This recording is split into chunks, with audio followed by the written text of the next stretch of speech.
बोलिए मेरे बांके बिहारी लाल की जय।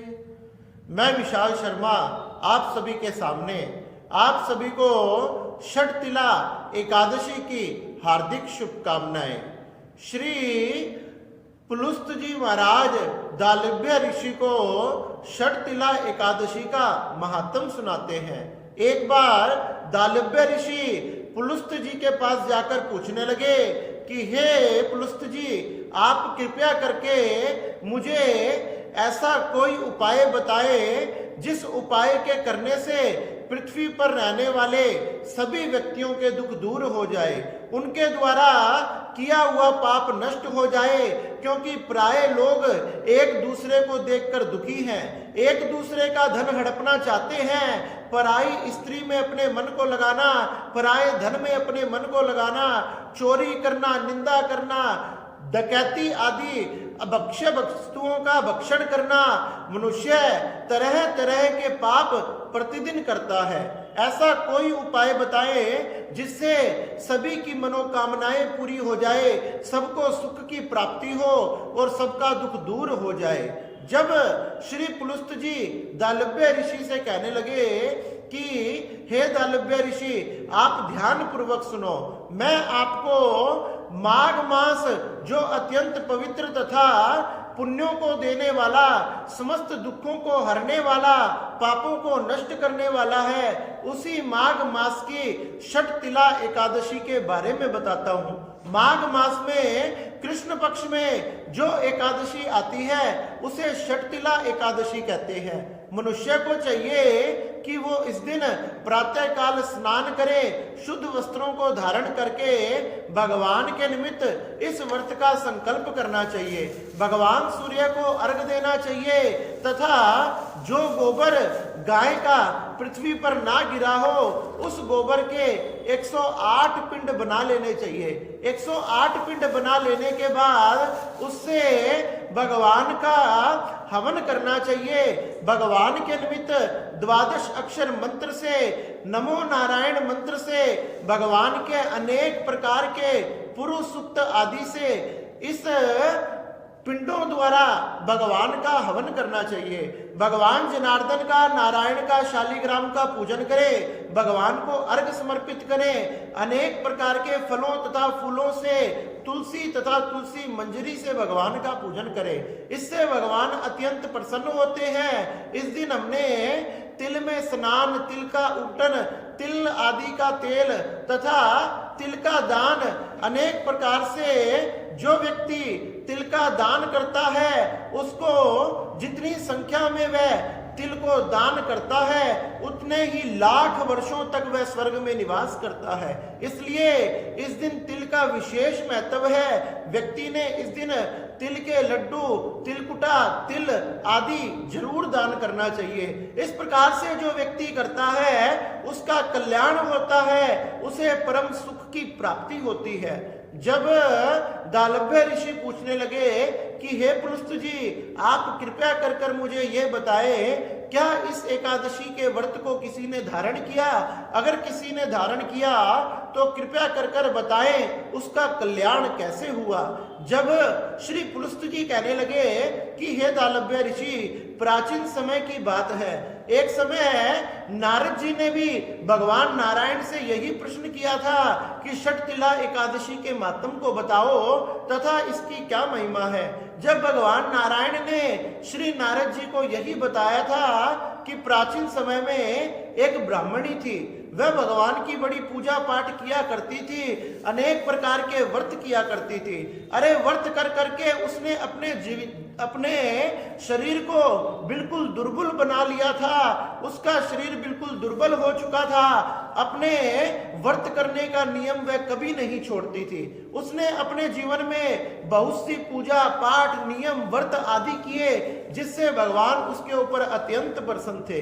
एक दिन भगवान विचार करने लगे, इस ब्राह्मणी ने अपने जीवन में अनेक प्रकार के दान किए, अनेक प्रकार की पूजा पाठ की, अनेक प्रकार से भजन किया, परंतु इसने अपने जीवन में कभी भी अन्न का त्याग नहीं किया। और पृथ्वी पर अन्न के दान से, जल के दान से बड़ा कोई दान नहीं है। और जब इसकी अवस्था पूरी हो जाएगी, जब इस धाम में, परम धाम में, जब इसने अन्न का दान नहीं किया, अन्न का दान किए बिना इसे अन्न तथा जल की प्राप्ति कैसे होगी?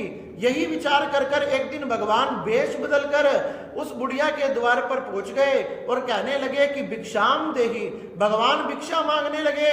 वह ब्राह्मणी कहने लगी, भिक्षा लेने से पहले मुझे ये बताओ कि आप कौन हो? भगवान कहने लगे, मैं कोई हूं या नहीं हूं, जो भी हूं, आप इससे क्या मतलब है? इस बात को आप छोड़िए, आप कृपया कर कर मुझे कुछ खाने के लिए दीजिए, मुझे भूख लगी है।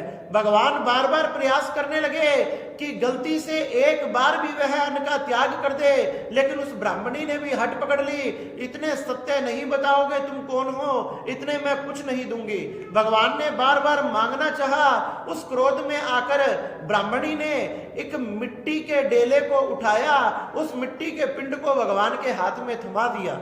भगवान निराश होकर वहां से वापस चले गए और भगवान जैसे सोच रहे थे वैसा ही हुआ। कुछ समय बाद अपने व्रत के प्रभाव से, अपने नियम के प्रभाव से सह शरीर व स्वर्ग को पहुंच गई। जब सह शरीर व स्वर्ग को पहुंच गई तो सभी देवताओं में, देवताओं की पत्नियों में, देवियों में, देव पत्नियों में खलबली मच गई कि ऐसी धर्मात्मा, पुण्य आत्मा कौन है जो सह शरीर यहाँ आ चुकी है। इस प्रकार से जैसे ही वह परम धाम में पहुंची, उसने क्या देखा? उसके चारों तरफ महल तो बड़ा सुंदर था, लेकिन उसमें खाने पीने के लिए कुछ नहीं था, न अन्न था न जल था। इससे वह बड़ी दुखी हुई। अपने महल के बाहर निकलकर जब उसने देखा तो सामने सिंहासन पर भगवान नारायण बैठे थे। भगवान नारायण के सामने हाथ जोड़कर कहने लगी कि हे भगवान नारायण, मैंने अपने जीवन में इतने व्रत, उपवास, नियम आदि किए, फिर भी इन महलों में मुझे अन्न तथा जल की प्राप्ति क्यों नहीं हुई? भगवान कहने लगे कि हे ब्राह्मणी, क्यों नहीं? क्योंकि तुमने अपने जीवन में अन्न का दान नहीं किया, इसलिए तुम्हें अन्न की प्राप्ति नहीं हुई। अरे यहां तक मैं भी भेष बदलकर तुम्हारे पास अन्न की याचना के लिए गया और मुझे भी तुमने मिट्टी का वो पिंड उठाकर दे दिया, इसलिए तुम्हें अन्न की प्राप्ति नहीं हो सकती। वह ब्राह्मणी रोने लगी, विलाप करने लगी कि भगवान नारायण, मैं इस बारे में नहीं जानती थी, कृपया कर कर मुझे क्षमा करे और मुझे कोई उपाय बताए। भगवान कहने लगे, तुम सह शरीर यहाँ आई हो, इसलिए देव पत्नियां तुम्हें जरूर देखने आएगी। जब भी देव पत्नियां तुम्हें देखने आए, तुम अपना दरवाजा मत खोलना, उनसे पहले षटतिला एकादशी के महात्म को सुनना। अगर तुमने षटतिला एकादशी के महात्म को सुन लिया, उसके व्रत को ग्रहण कर लिया, उसके व्रत को धारण कर लिया, उसी से ही तुम्हें संपूर्ण फलों की, मनोकामनाओं की प्राप्ति हो जाएगी। उसने वैसे ही किया, महलों में चले गई, दरवाजा बंद कर कर बैठ गई। देव पत्नियां दर्शन करने के लिए आई और दरवाजा खटखटाने लगी तो वो अंदर से आवाज आई कि पहले मुझे षटतिला एकादशी का महात्म सुनाओ, मैं फिर ही दरवाजा खोलूंगी।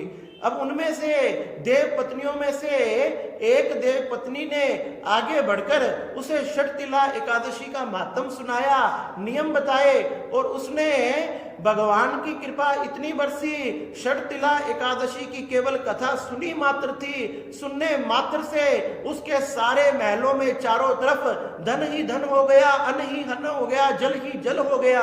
एकादशी के कथा के प्रभाव से ही उसकी देह सुंदर हो गई, कांतिमान हो गई और जैसे ही षटतिला एकादशी का महात्म पूरा हुआ, उसने दरवाजा खोला, सभी देव पत्नियां अंदर आई और उसे देखकर चकित रह गई। भगवान की कृपा से वह परम सुंदरी बन चुकी थी तथा उसका महल जगमगा रहा था, चारों तरफ स्वर्ण ही स्वर्ण, अन्न ही अन्न, जल ही जल। इस प्रकार से कहने लगे पुलस्त जी महाराज दालभ्य जी को, जो षटतिला एकादशी के व्रत को करता है, इसकी कथा को श्रवण करता है, भगवान उसकी सभी मनोकामनाएं पूरी करते हैं, उसके समस्त पाप नष्ट हो जाते हैं तथा उसे परम सुखों की प्राप्ति होती है। इसलिए हे दालभ्य जी, सभी ने इस षटतिला एकादशी को जरूर व्रत धारण करना चाहिए और अपने जीवन में तिल का दान विशेष रूप से करना चाहिए। जो इस एकादशी को धारण करता है भगवान उस पर विशेष कृपा करते हैं तथा उसे भगवान के परम धाम की प्राप्ति होती है। इस प्रकार से श्री पुलुस्त जी महाराज ने दालभ्य ऋषि को ये षटतिला एकादशी की बड़ी ही सुंदर कथा सुनाई। बोलिए मेरे बांके बिहारी लाल की जय, बोलिए नारायण भगवान